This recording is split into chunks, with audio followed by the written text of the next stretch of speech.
One of the things that oil companies and gas companies and geologists always kind of knew is that there were pockets of oil and natural gas under big rock formations, big layers of rock that you couldn't get at by drilling straight down. So this process involves drilling horizontally.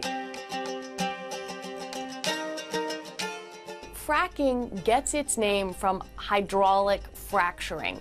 And what that means, hydraulic, they're using water and a lot of chemicals and some sand and other things, and they fracture the rock by pushing it at a very, very, very high speed. That fractures the rock, it releases the oil and the natural gas. About 87% of the fracking that was done last year worldwide was done in North America. The Bakken Shale, which is out in North Dakota. You have the Marcellus Shale, which sort of spreads through New York and Pennsylvania.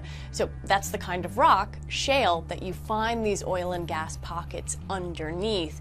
The U.S. doesn't have that much oil or gas if you look at it compared to the rest of the world. And also remember, there are a lot of places in the U.S. where you can't drill for oil and gas. The government only allows it in some places, so they allow fracking in different places than they do, say, traditional oil drilling. It is also, and can be less expensive, to frack for natural gas in, say, Pennsylvania than it is to drill for oil off the coast of Louisiana.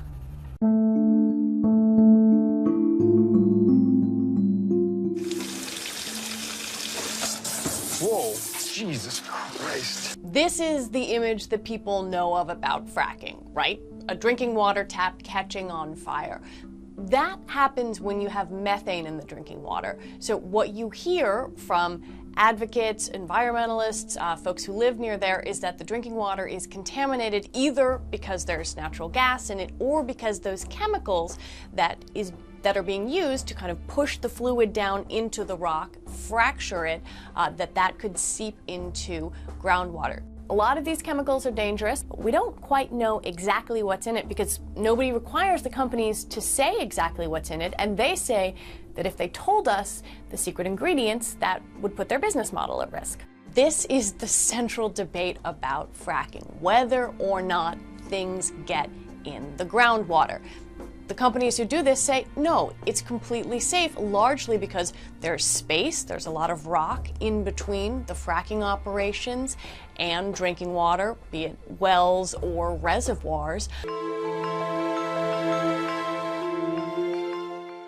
Fracking can bring a lot of money and a lot of development and a lot of jobs to an area that didn't have that option. So there are places in Pennsylvania, there are places in North Dakota that, because of fracking, have put a lot of their residents to work. Then also you have these companies who pay homeowners to be able to drill on their land, so they make money off of it too.